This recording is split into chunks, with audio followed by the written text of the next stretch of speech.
in the way that it had when Donovan was there. They try Michael Vick, Kevin Kolb. By the end, it's patchwork and Andy's gone.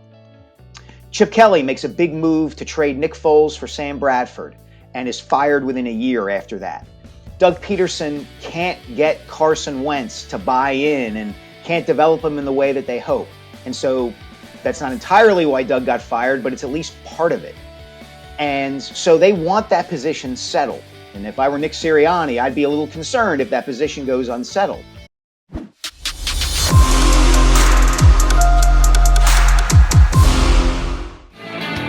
Appreciate you streaming in here on Birds 365 with your Mac guys, McMullen and McDonald. We add a third voice into the mix. You got tired of listening to John and I understand. That's why we need him. Plus, he knows what the hell he's talking about.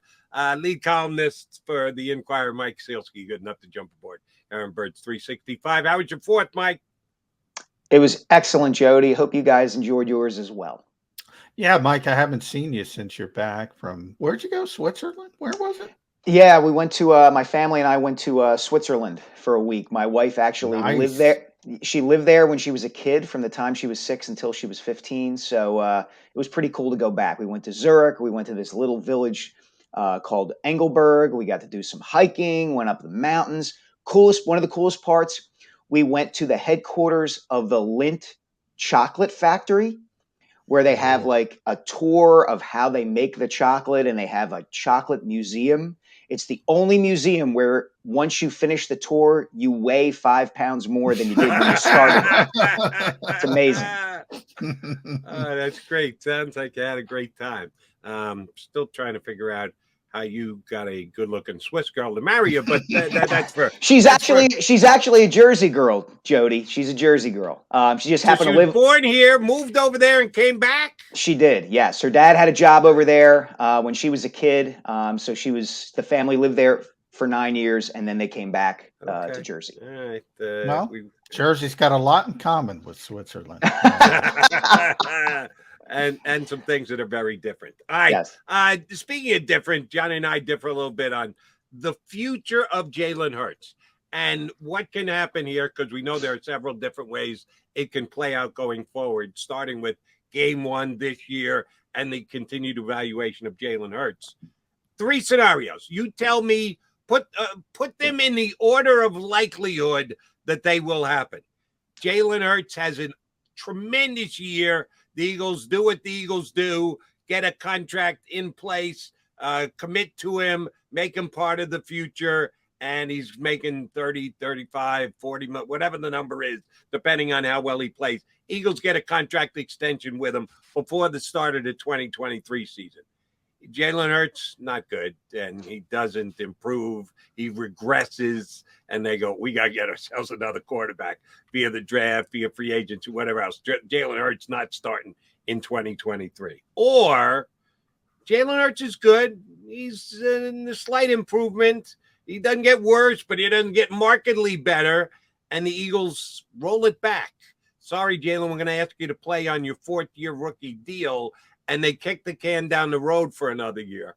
Which of those 3 scenarios? Put them in most likely to happen order of those 3 scenarios. Okay.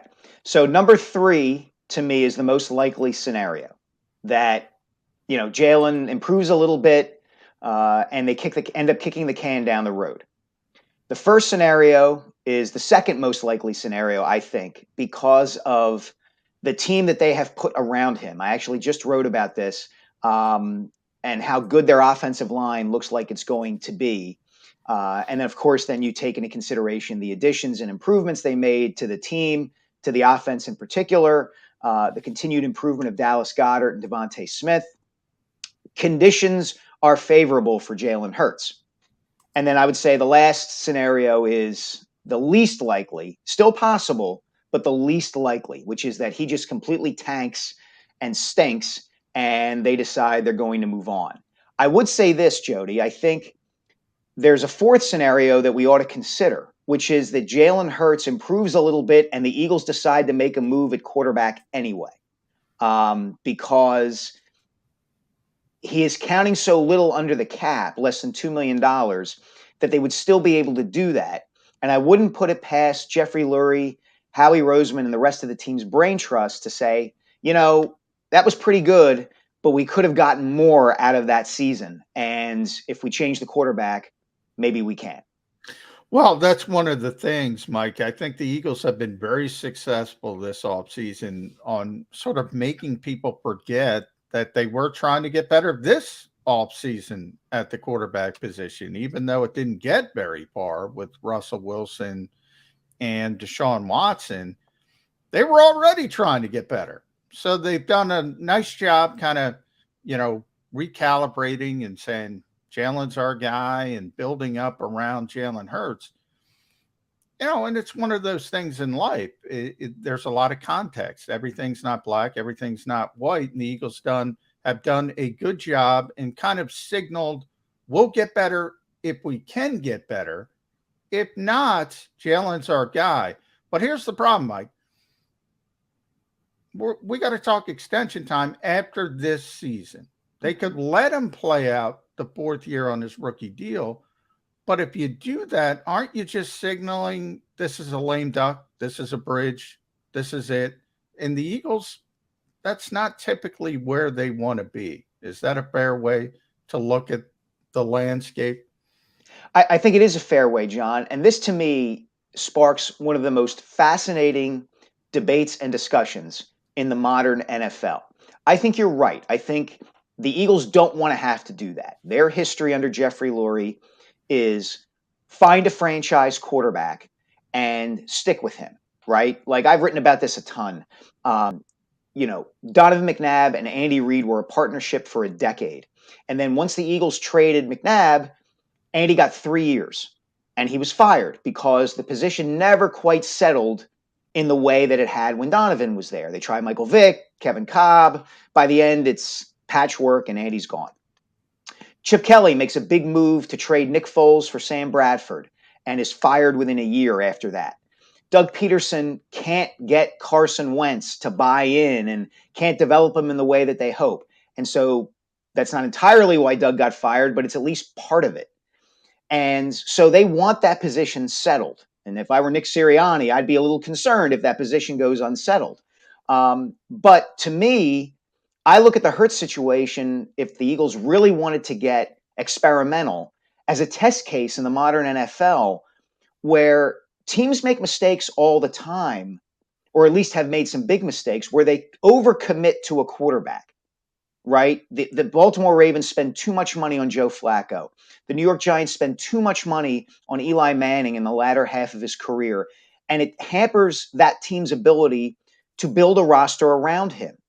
So what if the Eagles walk away from Jalen Hurts, but replace him with another low-cost quarterback? It doesn't necessarily have to be a Russell Wilson or a Deshaun Watson or an already established guy, as much as they might want that kind of quarterback.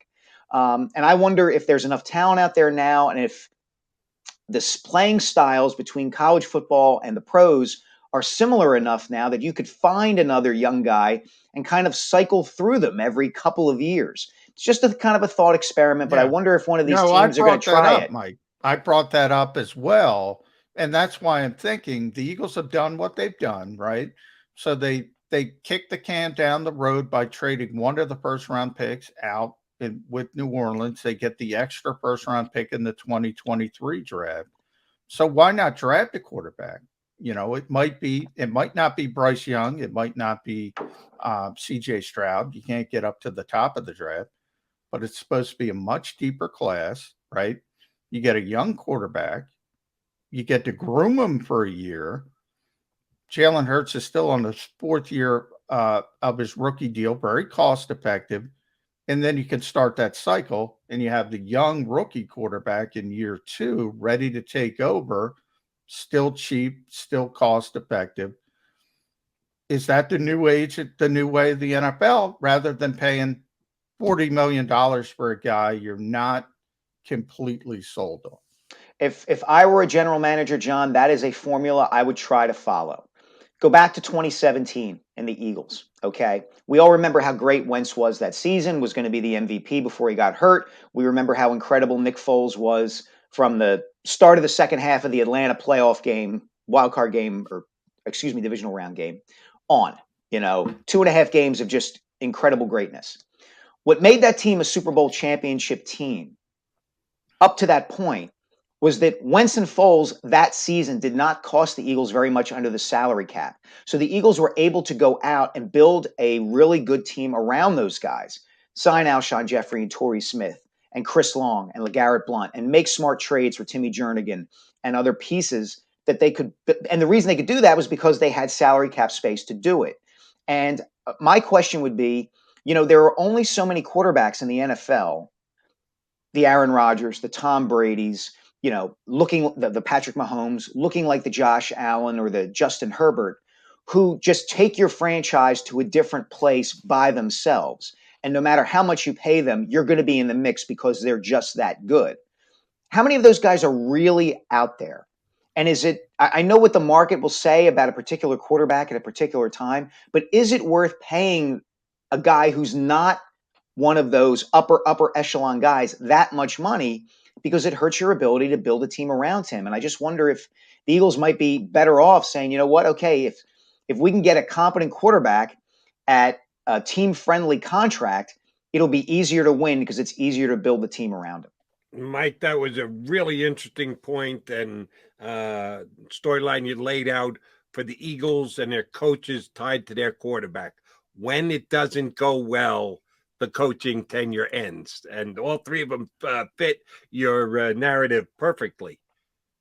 How tied is Nick Sirianni to Jalen Hurts? Wasn't his pick. He wasn't here. That was Howie. Howie made the pick. Howie took a lot of slings and arrows for doing it. And oh, by the way, turned out to be a pretty damn good pick. Second round pick, the guy standing in as your starting quarterback at this stage. But if we're going to tie the quarterback to the basically ability to keep his job with the coach, is that fair to Sirianni? I'm not sure it would happen with Hurts. With respect to Sirianni, Jody, I think you make a fair point and a good point and a valid point that, if Jalen Hurts doesn't take a major step forward this season, is Nick Sirianni going to be blamed, quote unquote, in the way that, Doug Peterson got blamed for Carson Wentz or, that sort of thing? I don't think so. But I do think that would be kind of his buffer quarterback in a way, because if Hurts doesn't work out and the Eagles decide they have to move on from him, do I think they're going to fire Sirianni too? No. But I do think that they're going to judge Sirianni based on how he would develop or work with the next guy. And that makes a difference, And it's not even so much, I think, that Jeffrey Lurie and Howie Roseman look at it and say, well, we're getting rid of this coach because he couldn't develop this quarterback. I think they just get impatient, and I think they forget the stability that each of those components brings, right? It's not we're firing Doug Peterson because he couldn't develop Carson Wentz. It's Carson Wentz didn't develop. We got to trade him now because he doesn't want to be here, and whatever. We don't need to relitigate that whole situation. And there are these other things coming up with Doug Peterson. And since we don't have a quarterback here who he's going to be developing, or we have to move him, then okay, we feel better about letting him go. I think something similar happened with Andy, right? Like Donovan wasn't there anymore. As long as Donovan was coming back, Andy's position was secure. But once Andy tried to make Michael Vick into a great quarterback, and did for a short period of time, and once Andy's handpicked successor, Kevin Kolb, didn't work out, then it was kind of time to move on. Mike, you mentioned your latest at the Inquirer.com about the Eagles offensive line. Before I get into that with you, I want to talk about your Jason Kelce column, which kind of will morph into it.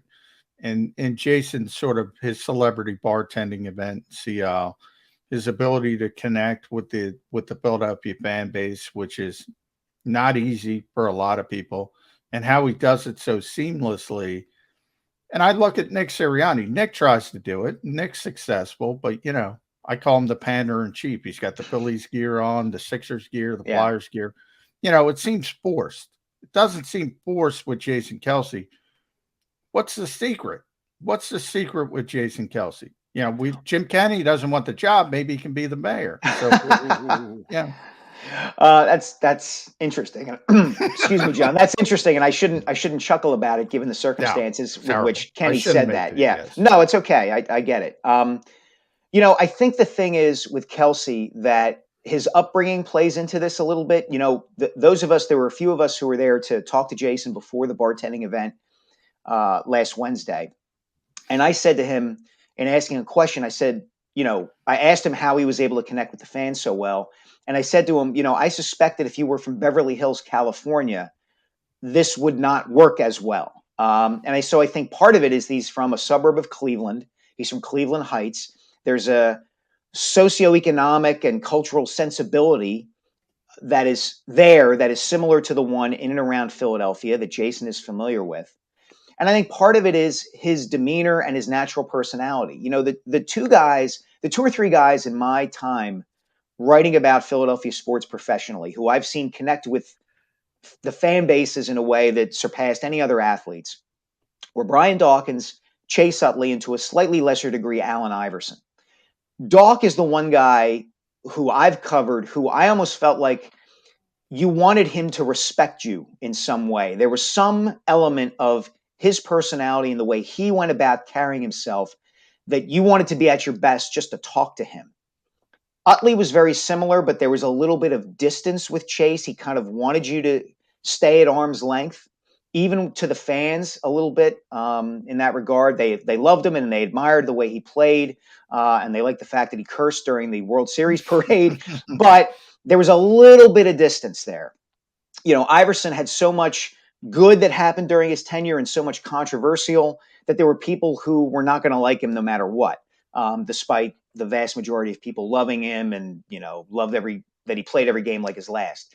Kelce kind of combines all the best elements of that with this everyman sensibility that I'm not sure any of those guys have. The fact that he's there at this Jersey Shore bar, serving drinks, doing jello shots, sweating while he's pouring the beers. He just seems like he'd be the kind of guy who would be there anyway, even if he weren't playing for the Eagles. And to hear his teammates of all different backgrounds, both sides of the ball, doesn't matter if you're black, white, pink with yellow polka dots, they all talk about Jason Kelce in a way that suggests he connects with them too. There's just something kind of synergistic and magical about it. And I think he's just kind of the right personality, the right background, the right team in the right city. I know exactly what you're talking about with Brian Dawkins, the point that you made that you want him to respect you. Because I dealt with it at one point. His son and my daughter were of similar age, and they both went to the same workout place. So the parents got to come and pick up the kids when they're 13, 14 years old. They don't have their cars or whatever. And I would see him there all the time. And people would go over to him and went to, I never did. I would just give him the head nod. Yep. That I didn't want to be the guy who was going to go over. If I saw him there a dozen times, I asked him one question. Something happened with the Eagles, and I just couldn't not ask him what he thought about what's going on with the Eagles. But I went up, introduced myself, in case I've seen him in a locker room, whatever. Jody McDonald, he goes, "Hey, Joe." So he knew who I was. Yeah. And he appreciated the fact that I would just give him the head nod on the way in and out of the gym. That's all that we would do would be the head nod. So I know exactly where you're coming from. He commands that kind of respect. I'm going to ask you about a guy helping out his teammates. Johnny wrote about this on our website, I think on Saturday. A.J. Brown commented about the comment that Miles Sanders made. We're like an all-star team, which evoked memories of Dream Team. AJ skimmed back on it a little bit and said, we're not an all-star team yet, but we could become one. So he did a fine line dance there of staying optimistic, but also trying to cut his teammate, Miles Sanders, a little bit of slack for his comment. Did he pull it off? Yeah, I think he did. And I think what he said is accurate. As we were just talking about, Jody, I think the improvements and additions that they made in the offseason are substantial. A.J. Brown is a terrific receiver. And we already saw that Devontae Smith is a terrific receiver. And so you've got more depth at that position. You've got Dallas Goedert, who's, a top 5 to 10 tight end in this league. You've got what I think is the best offensive line in the NFL.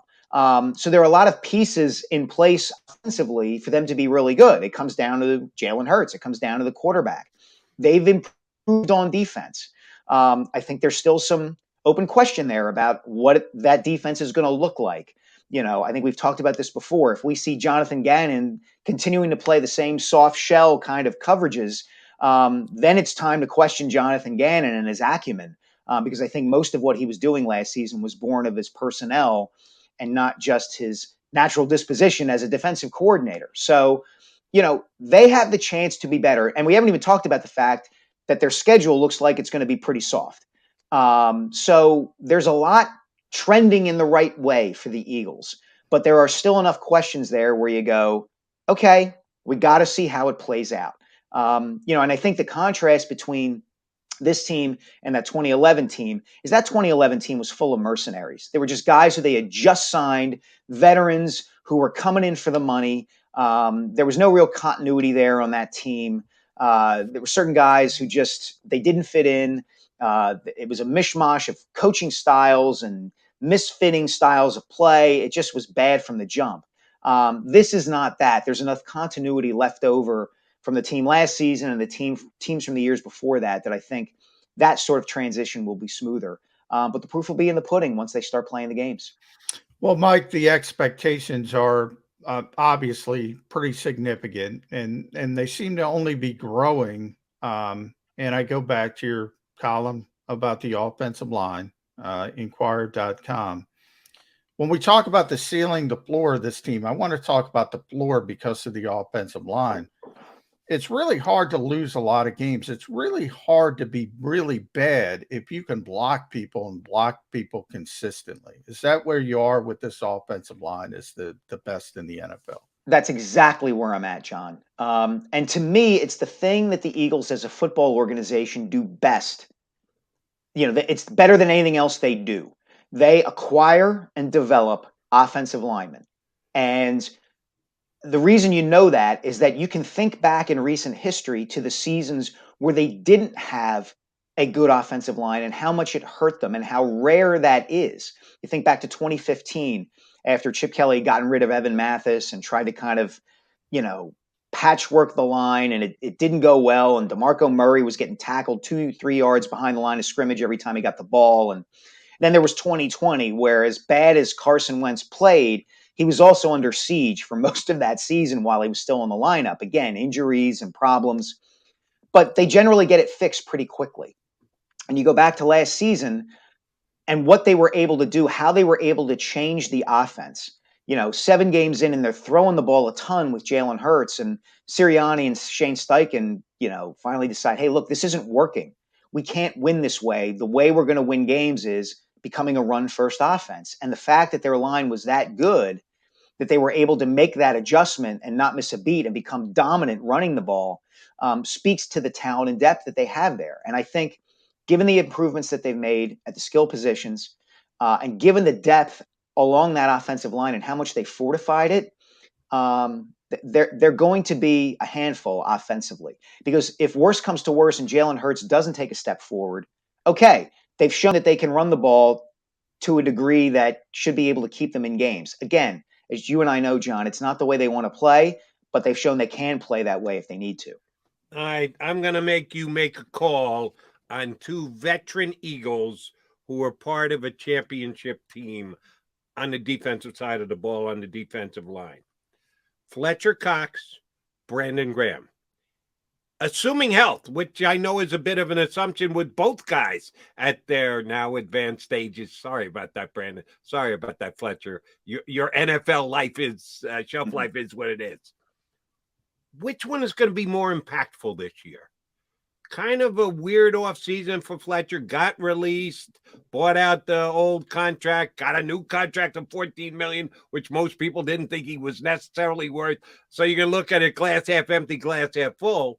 Brandon coming back from the injury. We know how great a leader that he is, but don't know what he's got left in the tank. Who's going to have the more impactful year on the Eagles defensive line of those 2 veteran Super Bowl champions? Maybe I'm going to be really wrong about this, Jody, but I think it'll be Brandon Graham. And I say that with hesitation only because of the nature of the injury that he suffered, right? torn Achilles is rough to come back from. But as you said, he is the beating heart. He and Kelce are the beating heart of that locker room when it comes to leadership. And number two, I think they're not going to have to, in a perfect world, they're not going to have to rely on him to be an every down pass rusher, set the edge kind of guy. You can use him a little more situationally. And maybe that extracts more out of him, given the injury that he's coming off of and given the stage of career he's at. Fletcher Cox, I think you want as much as you can get out of him. And, he's still an important part of that interior defensive line rotation. But I think looking at the way they address that position in the draft, with Javon Hargraves as well coming back, I think, they need a little less out of Fletch, and will probably get a little less out of Fletch than they would in kind of the intangible specific role that I think they're probably going to use Graham in. Mike, last one from me. Follow Mike at Mike Sielski on Twitter. Obviously, can read him at acquire.com. I want to talk about the coaching staff, Mike. It's very rare in the NFL as a whole. It's been extremely rare in recent seasons for the Eagles where the whole band is back together on the coaching staff. I mean, everybody's back. And that's probably it this year, because if you look at the expectations, one of two things are going to happen. If the Eagles live up to them, Jonathan Gannon's going to get a job elsewhere. Shane Steichen, who knows? He's a play caller now. And if they underperform, Jeffrey Lurie's going to be looking for the Mike Rowe, Carson Walsh scapegoat. They have to take advantage of this continuity on the coaching staff. Yeah, I think they do, John. I think you make a great point. It's not one that I had really thought about deeply, but I think you're right. It is a rare thing to bring an entire staff back. And I think part of that is the nature of the staff that they hired, right? It was so young. Sirianni was not a hot name as a coaching candidate. He brought with him mostly guys who are around his age, 40 or so, give or take a few years, one way or another. And so, yeah, I think you make a great point. There's nothing that you said that I would disagree with one way or another. And so, yeah, take advantage of it. If you're all kind of aligned in the way you're thinking, I think continuity is a rare thing in any form in the NFL, given the length of, players' careers and how much coaches bop around nowadays. And as you said, Jeffrey Lurie's inclination lately to tinker with things. Not even lately, just throughout his tenure, he's always been involved, to tinker with things and make changes and suggestions about what changes should be made. Yeah, I think there is strength and continuity, and the Eagles better take advantage of it. All right, Mike, as of today, we're 3 weeks until camp opens, and you'll get to join John for grass time down at the Eagles headquarters, which I know you guys very much look forward to. The wide receiver position, we know A.J. Brown and Devontae Smith are going to be the starters on the outside. Chances are Quez Watkins is going to be the main guy in the slot. They go out and get a coach favorite, Zach Pascal, to come in from Indianapolis. They have a former first-round draft pick, Jalen Reagor, that's supposed to be in the mix. He's sitting at number 5 right now, wide receiver 5. And, oh, by the way, he's earned it. That's where he should be, as a matter of fact. Is there anything you'll be either watching for him performance-wise on the field, if you get a chance to talk to him, that he may be handling his business a little bit differently, either for better or worse?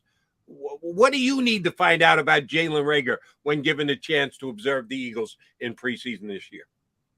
I want to see how his place on the roster and his standing among those receivers affects the way he plays. And what I mean by that is this.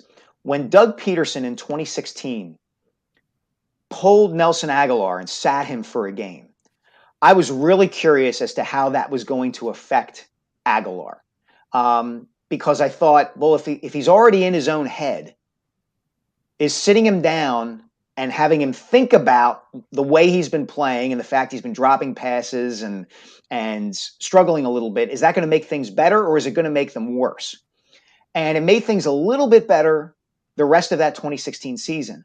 But what made things much better for Aguilar heading into the 17 season, when he was actually really good and one of their 3 or 4 best players in that Super Bowl victory over the Patriots, which people seem to forget, is that he got himself a little bit bigger, a little bit faster, and a little bit stronger, so that when he was on the field, things just came more naturally to him. He didn't have to think about where he was going to be. He was just there in a way that, he hadn't been his first couple of years in the NFL.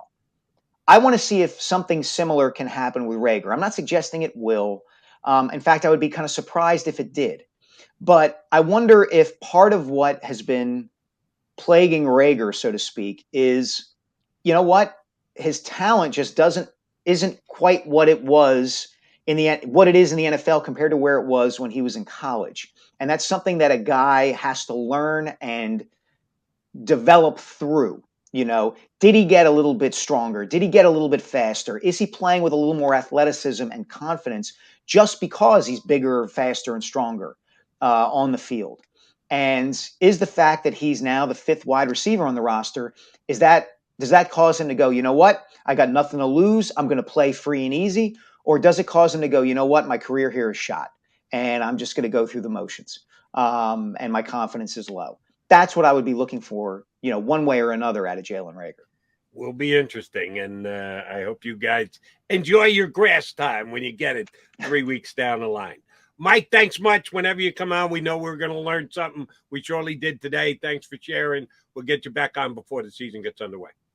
Guys, anytime you want to go to Switzerland, just let me know. I have tons of recommendations I can make. Yeah. What's the name of that chocolate museum again?